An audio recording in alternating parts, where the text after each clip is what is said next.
시간이 되었기 때문에 우리 같이 한번 기도했으면 좋겠습니다. 시간에 기도할 때 다가오는 주일 예배를 위해 좀 기도했으면 좋겠는데요. 지난번에 두 명의 자매가 이제 더 바이블 처치에 등록 교인이 되겠다고 등록을 했는데, 이 자매들이 신앙생활을 한 번도 해본 적 없는 자매입니다. 그래서 언니가 이 두 동생을 데리고 올 것 같아요. 이번 주에 더 바이블 처치의 첫 예배에 예수님을 모르는 두 영혼이 오는데, 저는 굉장히 의미가 있다고 생각합니다. 그래서 이 두 영혼이 정말 그날 예배를 통해서 십자가에 달리신 예수님, 그분이 날 위해 죽으셨고 날 위해 살아나셨다는 그 복음의 복된 소식을 듣고 인생이 변화되는 그런 사건이 그날 예배가 되게 해달라고 우리 예배를 위해서 다 같이 한번 기도했으면 좋겠습니다. 기도하겠습니다. 하나님 아버지, 이 시간 우리가 말씀을 듣기 전에 잠시 중보하며 기도합니다. 하나님, 첫 주일 예배를 하나님께 올려드리게 됩니다. 하나님, 거창하게 우리가 화려하게 하진 않더라도 정말 우리의 진심을 담아서 본질에 집중하는 그러한 예배이기를 원합니다. 무엇보다 하나님께서 예수님을 모르는 두 영혼을 더 바이블 처치에 보내주십니다. 하나님 아버지, 한편으로는 굉장히 큰 부담감을 갖고 있지만, 그러나 하나님께서 그 자매들을 보낼 때는 이유가 있는 줄로 믿습니다. 하나님은 잃어버린 한 영혼을 위해 우리 안에 99마리의 양보다 우리 밖에 있는 잃어버린 한 영혼 때문에 지금도 찾고 계신 줄로 믿습니다. 그 마음으로 우리가 기다리고 그들을 섬기며 또한 그들을 위해 뭘 할 수 있을지를 고민하는 우리가 되게 하시고, 하나님 그날 예배 때 들려지는 말씀을 통해 그 자매들이 무언가 모를 하나님의 은혜를 경험할 수 있도록 도와주시고, 그래서 이전의 삶과 이후의 삶이 완전히 변화되는 것을 경험하는 그날 예배가 될 수 있도록 주여, 이 더 바이블 처치 첫 주일 예배 가운데 주님 강하게 역사하여 주시옵소서. 하나님 아버지, 오늘도 말씀을 듣기 전에 잠시 주님 앞에 나와 기도했습니다. 특별히 하나님께서 보내실 두 영혼을 놓고 기도합니다. 하나님, 그 두 영혼이 이곳에 발을 디디자마자 무언가 모를 하나님의 은혜를 경험하는 그날 예배가 되게 하여 주옵소서. 예수님의 이름으로 기도합니다. 아멘. 네, 오늘 말씀은 창세기 43장 15절에서 34절. 좀 길지만 같이 읽었으면 좋겠습니다. 창세기 43장 15절에서 34절까지 같이 읽겠습니다. 시작. 그 형제들이 예물을 마련하고 갑절의 돈을 자기들의 손에 가지고 베냐민을 데리고 애굽에 내려가서 요셉 앞에 서니라. 요셉은 베냐민이 그들과 함께 있음을 보고 자기의 청지기에게 이르되, 이 사람들을 집으로 인도해 드리고 짐승을 잡고 준비하라. 이 사람들이 정오에 나와 함께 먹을 것이니라. 청지기가 요셉의 명대로 하여 그 사람들을 요셉의 집으로 인도하니, 그 사람들이 요셉의 집으로 인도되매 두려워하여 이르되, 전번에 우리 자루에 들어있던 돈의 일로 우리가 끌려드는도다. 이는 우리를 억류하고 달려들어 우리를 잡아 노예로 삼고 우리의 나귀를 빼앗으려 함이로다 하고, 그들이 요셉의 집 청지기에게 가까이 나아가 그 집 문 앞에서 그에게 말하여 이르되, 내 주여, 우리가 전번에 내려와서 양식을 사가지고 여관에 이르러 자루를 풀어본즉 각 사람의 돈이 전에 그대로 자루 아기에 있기로 우리가 도로 가져왔고 양식 살 다른 돈도 우리가 가지고 내려왔나이다. 우리의 돈을 우리 자루에 넣은 자는 누구인지 우리가 알지 못하나이다. 그가 이르되, 너희는 안심하라. 두려워하지 말라. 너희 하나님, 너희 아버지 하나님이 재물을 너희 자루에 넣어 너희에게 주신 것이니라. 너희 돈은 내가 이미 받았느니라 하고 시몬을 그들에게로 이끌어내고 그들을 요셉의 집으로 인도하고 물을 주어 발을 씻게 하며 그들의 나귀에게 모기를 주더라. 그들이 거기서 음식을 먹겠다 함을 들었으므로 예물을 정돈하고 요셉이 정오에 오기를 기다리더니, 요셉이 집으로 오매 그들이 집으로 들어가서 예물을 그에게 드리고 땅에 엎드려 절하니, 요셉이 그들의 안부를 물으며 이르되, 너희 아버지 너희가 말하던 그 노인이 안녕하시냐? 아직도 생존해 계시느냐? 그들이 대답하되, 주의 종 우리 아버지가 평안하고 지금까지 생존하였나이다 하고 머릿속에 절하더라. 요셉이 눈을 들어 자기 어머니의 아들 자기 동생 베냐민을 보고 이르되, 너희가 내게 말하던 너희 작은 동생이 아이야이냐? 그가 또 이르되, 소자여, 하나님이 내게 은혜 베푸시기를 원하노라. 요셉이 아우를 사랑하는 마음이 복받쳐 급히 울 곳을 찾아 안방으로 들어가서 울고 얼굴을 씻고 나와서 그 정을 억제하고 음식을 차리라 하며, 그들이 요셉에게 따로 차리고 그 형제들에게 따로 차리고 그와 함께 먹는 애굽 사람에게도 따로 차리니, 애굽 사람은 히브리 사람과 같이 먹으면 부정을 입음이었더라. 그들이 요셉 앞에 앉되 그들의 나이에 따라 앉히게 하니 그들이 서로 이상히 여겼더라. 요셉이 자기 음식을 그들에게 주되 베냐민에게는 다른 사람보다 5배나 주매 그들이 마시며 요셉과 함께 즐거워했더라. 아멘. 네, 오늘 말씀을 보면 참 세월이 무섭다 이런 생각이 들고, 또 한편으로는 하나님이 참 사람의 상황을 완전히 역전시켰구나 이런 생각이 듭니다. 형제들은 요셉을 애굽에 팔 때만 해도 이런 상황이 자기들에게 닥칠 것이라고 예상했겠습니까? 요셉은 예상했겠습니까? 근데 신실하신 하나님은 이 모든 그림을 갖고 계셨던 것이죠. 그때는 형제들이 의기양양했다면 지금은 완전히 거꾸로 되어 있습니다. 그리고 왠지 모르게 형제들은 불안에 휩싸여 있습니다. 참 이걸 보면 옛날 어르신들 말씀이 다 맞는 것 같아요. 뭐 고진감래, 고생 끝에 낙이 오고 또 흥진비례, 흥이 있는가 하면 비통함도 찾아온다는 거. 참 인생이란 게 그런 것 같습니다. 15절부터 17절을 보면 그 형제들이 예물을 마련하고 갑절의 돈을 자기들의 손에 가지고 베냐민을 데리고 애굽에 내려가서 요셉 앞에서 서니라. 제가 이거 15절을 읽는데 조금 이해가 안 됐던 부분이 있어요. 예물과 갑절의 돈과 베냐민을 같은 선상에 놓고 있다는 겁니다. 한 번 더요. 예물과 갑절의 돈과 베냐민. 여전히 형제들의 마음에 베냐민은 목적입니다. 이게 사람을 목적으로 대하는 사람이 있는가 하면 사람을 인격 그대로 대하는 사람이 있습니다. 형제들은 목적이 있었어요. 어떤 목적이었냐 하면 아버지의 명에 따라 시몬을 구해야 되고 자기들의 가뭄을 해결해야 되기 때문에 애굽의 요셉이라는, 지금 요셉은 자기 동생임에도 불구하고 모르지 않습니까? 그 총리를 통해 가뭄을 해결해야 되기 때문에 그 목적으로 갔는데, 근데 보십시오. 예물 마련했죠. 갑절에 돈 마련했죠. 그리고 요셉이 데리고 오라고 했던 베냐민을 데리고 오죠. 근데 이 구절을 읽으면서 형제들에게 여전히 돈과 이 양식과 베냐민은 같은 선상에 있구나. 사람을 대하는데 이렇게 대하고 있다는 거죠. 이런 형제들의 모습과 뒤에 요셉의 모습이 완전히 상반됩니다. 16절. 요셉은 베냐민이 그들과 함께 있음을 보고 자기의 청지기에게 이르되 이 사람들을 집으로 인도해 드리고 짐승을 잡고 준비하라. 이 사람들이 정오에 나와 함께 먹을 것이니라. 요셉은 이렇게 자기에게 온 사람들을 따뜻하게 환대해 줍니다. 집으로 인도해 드리고 짐승을 잡고 준비하라. 정오에 나와 함께 먹을 것이니라. 아마 애굽에 이렇게 정오에 초대하고 집으로 드린다는 것은 상당한 환대가 아니었을까 생각해요. 생각해 보세요. 지금 총리면 대한민국에도 총리가 고위 관리지 않겠습니까? 근데 요셉이 지금 그 총리에게 초대를 받았고, 애굽이라는 국가는 당시 최고의 국가고 패권 국가인데 총리의 집에 초대받았고 정오에 식사를 함께 하게 된다. 오찬을 하는 건데 그만큼 요셉은 이 형제들, 가나안 땅에서 온 객들을 환대하고 있다는 것. 17절. 청지기가 요셉의 명대로 하여 그 사람들을 요셉의 집으로 인도하니. 18절. 그 사람들이 요셉의 집으로 인도되며 두려워하여 이르되 전번에 우리 자루에 들어있던 돈의 일로 우리가 끌려드는도다. 이는 우리를 억류하고 달래들어 우리를 잡아 노예를 삼고 우리의 나귀를 빼앗으려 하매로다 하고. 도둑이 재발저린다고. 형제들은, 요셉은 환대를 베풀고 집으로 인도하고 있는데 형제들은 완전히 거꾸로 이걸 이해하고 있어요. 혹시 사회생활 할 때 이럴 때 있지 않습니까? 나는 되게 환대했는데 그 사람이 그걸 자꾸 오해하거나 그 상황을 이상하게 해석해서 환대를 환대로 받아들이지 못하고 도리어 날 공격하는 거 아니야? 그래서 뒤에 가서 음해하는 경우도 있습니다. 이게 상처가 있는 사람들이 이렇게 행동하더라고요. 상처가 없는 사람들, 내면에 상처가 있더라도 극복한 사람들은 상대방이 있는 그대로를 받아들일 줄 아는데, 상처가 많은 사람들일수록 있는 그대로를 보지 않고 자꾸 그 안에 무언가를 해석하려고 들 때가 있더라고요. 지금 이 형제들의 마음에는 두려움이 있습니다. 불안이 있습니다. 이 두려움과 불안이 이런 식으로 나타나는 것이죠. 19절부터 22절입니다. 그들이 요셉의 집 청지기에게 가까이 나아가 그 집 문 앞에서 그에게 말하여 이르되 내 주여, 우리가 전번에 내려와서 양식을 사가지고 여간에 이르러 자루를 풀어본즉 각 사람의 돈이 전에 그대로 자루 아기에 있기로 우리가 도로 가져왔고 양식 살 다른 돈도 우리가 가지고 내려왔나이다. 우리의 돈을 우리 자루에 넣은 자는 누구인지 우리가 알지 못하나이다. 자, 이들은 자신들의 결백을 지금 증명하려고 하고 있습니다. 누가 결백을 증명하라고 말한 적도 없는데 돈 가져온 거 우리 아닙니다. 그리고 우리는 다 가져왔습니다. 그리고 이들은 불안과 염려를 결국에는 돈이라는 것으로 해결하려고 하고 있어요.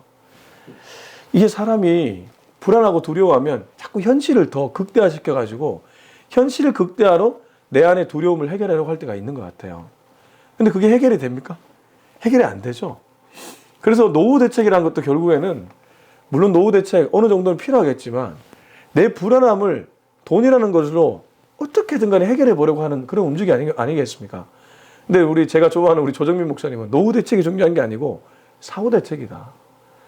노후 대책뿐만 아니고 사후 대책이 돼야지 진짜 인생의 문제가 해결되는 것인데, 사람들은 영안을 뜨지 않고 육안으로 살아가는 대부분의 사람들은 결국 노후 대책으로 가게 되더라고요. 지금 이 형제들이 그 모습입니다. 자기들의 눈앞에 있는 가뭄, 그리고 요셉이 우리를 미워할까 봐에 대한 염려, 이런 것들을 돈으로 증명하려고 하는 것입니다. 23절. 그가 이르되 너희는 안심하라. 두려워하지 말라. 너희 하나님, 너희 아버지 하나님이 재물을 너희 자루에 넣어 너희에게 주신 것이니라. 너희 돈은 내가 이미 받았느니라 하고 시몬을 그들에게 이끌어내고. 근데 청지기가 도리어 이들보다 낫습니다. 너희는 안심하라. 두려워하지 말라. 너희 하나님. 청지기는 하나님을 보고 있고 형제들은 하나님을 보지 못하고 있습니다. 너희 하나님이 너희에게 주신 것이다. 그리고 시몬. 이들은 지금 시몬도 깜빡했습니다. 예를 들어 이들을 만났으면, 요셉을 만났으면 우리 형제 시몬이 어디 있습니까? 이렇게 물어야 되는데 시몬을 찾지도 않았어요. 근데 이 청지기는, 요셉의 청지기는 그걸 기억하고 시몬을 끌어냈죠. 24절. 그들을 요셉의 집으로 인도하고 물을 주어 발을 씻게 하며 그들의 나귀에게 먹이를 주더라. 창세기에 보면 나그네를 환대할 때 집에 들여서 발 씻을 물을 주고 뿐만 아니고 나귀에게도 먹이를 주는 경우가 있습니다. 이거는 손님을 대하는 아주 보편적인 모습이기도 하지만 또 정성을 다한다는 거죠. 그러니까 지금 요셉과 요셉의 청지기는 이들에게 할 수 있는 최선을 다해 따뜻하게 맞이하고 있습니다. 25, 26. 그들이 거기서 음식을 먹겠다함을 들었으므로 예물을 정돈하고 요셉이 정오에 오기를 기다리더니, 이 기다릴 때 마음이 어땠을까요? 아마도 요셉이 오기 전까지 이들은 여전히 불안했을 거예요. 이런 말을 들었지만 불안이 해결 안 됐을 겁니다. 그러니까 26절. 요셉이 집으로 오매 그들이 집으로 들어가서 예물을 그에게 드리고 땅에 엎드려 절하니. 한 번 더 절합니다. 왜 절합니까? 잘 봐달라는 거겠죠. 요셉이 자기 동생인 줄 모르고 총리인 줄만 알기 때문에 절하면서 예물을 드리고 우리를 좀 잘 봐주세요. 강자에게 강하고 약자에게 약한 그런 모습이라고도 볼 수 있습니다. 자신들의 불안을 이렇게라도 해결해 보려고 하죠. 27절, 28절. 요셉이 그들의 안부를 물으며 이르되 너희 아버지가 너희가 말하던 그 노인이 안녕하시냐? 아직도 생존해 계시느냐? 그들이 대답하되 주의정 우리 아버지가 평안하고 지금까지 생존하였다 하고 머리 숙여 절하더라. 이 27절에 요셉이 형제들에게 안녕하시냐? 안부를 물었다. 이게 히브리어 단어로 보면 샬롬입니다. 그러니까 우리가 흔히 말하는 샬롬이 지금 번역된 것이 이 버전인데, 형제들은 샬롬에 있음에도 불구하고 샬롬을 누리지 못하는데 요셉은 가문의 시기에도 샬롬을 누리고 있습니다. 저는 그 이유가 앞선 37장에 있다고 믿습니다. 37장을 보시면 요셉이 팔려갔을 때에 하나님이 요셉을 어떻게 지키셨는지를 37장에서 얘기해주고 있죠. 중간중간에 요셉이 어떻게 하나님이 함께 하셨는지를 얘기해주고 있습니다. 우리 몇 절이었나요? 37장. 네. 하나님이 함께 하셨다는 표현이 있거든요. 37장이 아니네요. 39장이네요. 39장. 39장을 보면 39장 2절. 여호와께서 요셉과 함께 하심으로 그가 형통한 자가 되어 그의 주인 애굽 사람의 집에 있으니. 3절. 그의 주인이 여호와께서 그와 함께 하심을 보며 또 여호와께서 그의 범사에 형통하게 하심을 보았더라. 다시 돌아오겠습니다. 사람의 샬롬과 사람의 형통이 어디에 있겠습니까? 저는 하나님의 함께 하심이 있다고 믿습니다. 하나님과 매일 교제하는 그 현장에 있다고 믿습니다. 형제들은 돈을 의지했고 베냐민을 의지했고 그 상황을 의지했다면 요셉은 그거 아니라는 거죠. 요셉은 그래서 지금 묻는 물음 안에도 이러한 마음 상태가 담겨 있습니다. 형제들은 샬롬을 누릴 수 있음에도 불구하고 샬롬을 누리고 있지 못한 반면 요셉은 그 어떤 상황에도 팔려가고 모함받는 그 상황에도 샬롬을 누리고 있습니다. 그리스도인이 누구입니까? 저는 세상 사람들이 평안할 수 없는 중에도 평안할 수 있는 사람들이 그리스도인 줄로 믿습니다. 그리고 그 평안을 전해야 되는 사명이 우리에게 있습니다.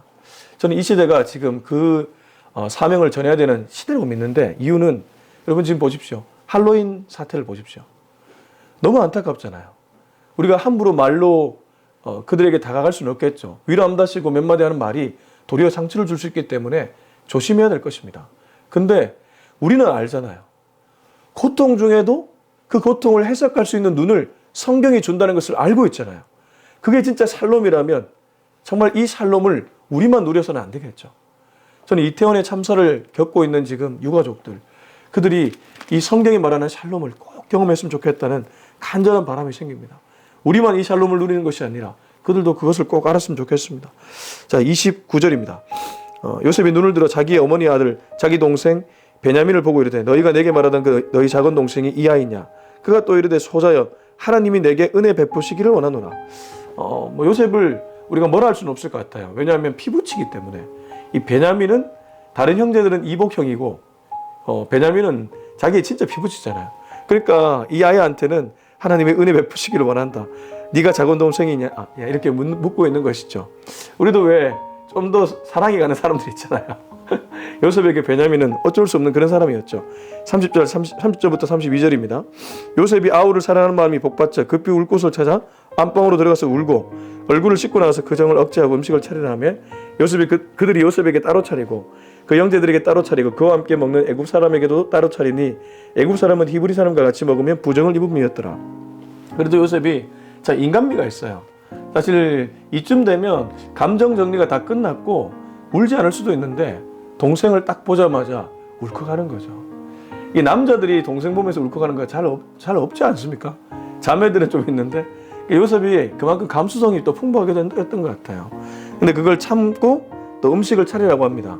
저는 이걸 보면서 자기가 할 일을 놓치지 않아요.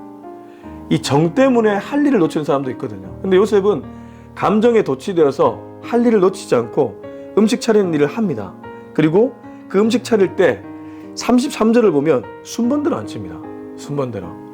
그래서 한번 읽어볼까요? 그들이 요셉 앞에 앉되 그들의 나이에 따라 앉히게 되니 그들이 서로 이상히 여겼더라. 이미 요셉은 이때 복선을 깔아준 거죠. 나는 너희들을 다 알고 있다. 근데 형제들은 아직도 몰라요. 영적인 감각이 묻어져서 아무것도 모릅니다. 34절 요셉이 자기 음식을 그들에게 주되 베냐민에게는 다른 사람보다 5배나 주매 그들이 마시며 요셉과 함께 즐거워하였더라. 이쯤 되면 눈치를 채야 되거든요. 저 사람이 왜 내 막내 동생한테 5배나 주고 이렇게 축복해 줄까? 그래서 이거 보면서 샬롬을 진짜 누린 사람, 진짜 영적 감각이 있는 사람과 그렇지 못한 사람을 비교해 주는 것 같아요. 우리의 영적 현실은 어떻습니까? 오늘 오신 분들은 어떻습니까? 하나님과 동행하고 하나님과 함께하고 이 자리에 나와 기도함으로 하나님이 보내주는 사람, 환경, 사건 그런 것을 하나님의 눈으로 잘 해석해낼 수 있는 저와 여러분이 될 수 있었으면 좋겠습니다. 여러분 고통이 전부가 아닙니다. 문제가 전부가 아닙니다. 하나님의 눈으로 그걸 보면 저는 해석이 되고 해석이 되면 분명히 하나님은 합력하여 선을 이루실 것입니다. 요셉의 인생에 그렇게 하셨던 하나님 내 인생에도 그렇게 역사하여 주옵소서. 우리 이 기도 제목으로 우리 이 시간에 같이 한번 기도했으면 좋겠습니다. 주님 이 시간에 같이 한번 기도합니다. 하나님 나도 모르는 사이에 정말 하나님의 뜻이 보이지 않고 육적인 그런 눈으로 세상의 뜻이 보일 때가 많았음을 고백합니다. 주여 요셉이 이 평안할 수 없는 중에도 평안함을 누렸던 것처럼 나도 혹시 문제에 입사하여 문제 때문에 평안함을 누리지 못하고 있지는 않습니까? 요셉처럼 평안을 누릴 수 있는 인생 되게 하여 주시옵소서. 우리 다 같이 한번 기도하겠습니다. 하나님 아버지 이 시간에 주님 앞에 기도하며 나아갑니다. 나도 모르는 사이에 하나님 진짜 평안함을 누리지 못하는 그런 마음 상태는 아닌지 돌아봅니다. 주님과 교제하고 주님의 뜻이 보이고 주님의 마음이 읽혀지면 주여 문제가 아닌 줄로 믿습니다. 하나님 아버지 고통이 너무 커서 고통 너머에 하나님이 보이지 않는 그런 영적 상태가 되지 않기를 원합니다. 문제가 너무 커서 문제 너머에 계신 하나님을 보지 못하는 그런 영적 상태가 되지 않기를 원합니다. 오히려 문제 너머에 계신 하나님을 바라보며 하나님과 교제하며 하나님과 동행하며 하나님으로 말미암아 내 앞에 닥쳐진 모든 상황들을 해석해낼 수 있는 우리가 되게 하여 주시옵소서. 주여 노후 대책을 세우는 것이 아니라 정말 사후 대책을 세울 수 있는 우리가 되게 하여 주시옵소서. 하나님 정말 아름다운 노후를 준비하는 것만큼 나의 이후에 영원한 생명에 대한 그러한 것을 준비할 수 있는 우리 모두가 되게 하여 주시옵소서. 세상 사람들과 기독교인이 다른 이유가 바로 여기에 있는 줄로 믿습니다. 요셉은 그 본을 우리들에게 보여주고 있습니다. 주님, 요셉이 형제들을 이렇게 사랑했던 것, 베냐민을 향해 이렇게 사랑했던 마음 우리들에게도 동일하게 있기를 원합니다. 오늘 내게 붙여주신 그 한 명의 사람을 진심으로 사랑할 수 있는 우리 모두가 되게 하여 주시옵소서. 하나님 아버지, 우리 하나님께서 우리 주변에 붙여주신 귀한 영혼들이 있습니다.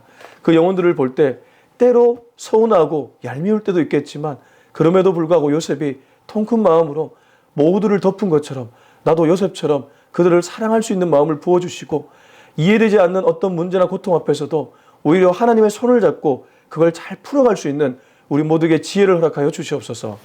이제는 우리 주 예수 그리스도의 은혜와 하나님의 다함없는 사랑과 성령의 위로하심, 교제하심, 기름 부으심의 그 놀라운 역사가 오늘 이 메시지를 통해 평생토록 요셉처럼 정말 요셉처럼 살기를 다짐하는 우리 모두의 머리 위에 지금부터 영원토록 함께 하기를 간절히 축원하옵나이다.